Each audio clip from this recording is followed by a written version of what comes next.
পাহাড়ি জঙ্গলের গভীরে গাছের গা থেকে খুব আদর আর যত্ন করে ছাল আলাদা করা হয়। তারপর সেই ছালের ভেতরের নরম রেশাদার ত্বকটা টান দিয়ে খুলে নেওয়া হয়। এই ত্বকই আসলে আমাদের পুরো কাজের আসল প্রাণ। এখন এই রেশাদার ত্বককে পুরো 72 ঘন্টা পরিষ্কার জলে ভিজিয়ে রাখা হয়, যাতে এটি ধীরে ধীরে নরম হয়ে যায় আর ভেতরের রেশাগুলো খুলে গিয়ে আরও শক্ত আর কার্যকর হয়ে ওঠে।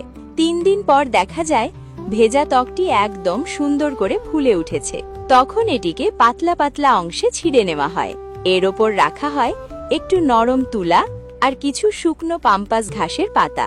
সব কিছু একসাথে ভালোবাসা দিয়ে লেকটে নিয়ে একটি ভারী যন্ত্র দিয়ে ঘন্টার পর ঘন্টা জোরে জোরে পেটানো হয়। এই প্রক্রিয়ায় সব রেশা একে অপরের সঙ্গে মিশে যায় আর আগুন ধরার ক্ষমতা বহুগুণ বেড়ে যায়।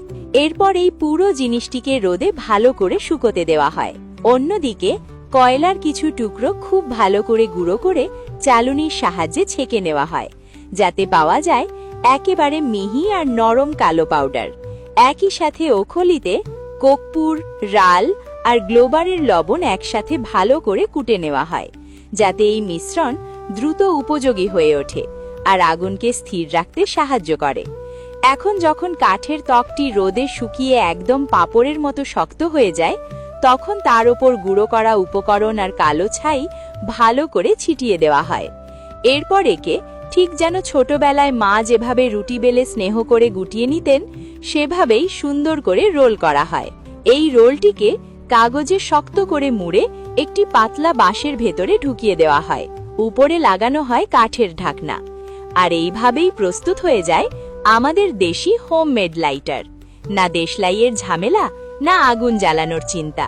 শুধু ঢাকনাটা খুলুন, একটু হালকা ফুঁ দিন, আর মুহূর্তের মধ্যেই আগুন হাজির। এটি যদি আপনি নিতে চান, ডান দিকের উপরে ক্লিক করুন। ভালো লাগলে লাইক ও শেয়ার করে আমাদের সঙ্গে জুড়ে থাকুন।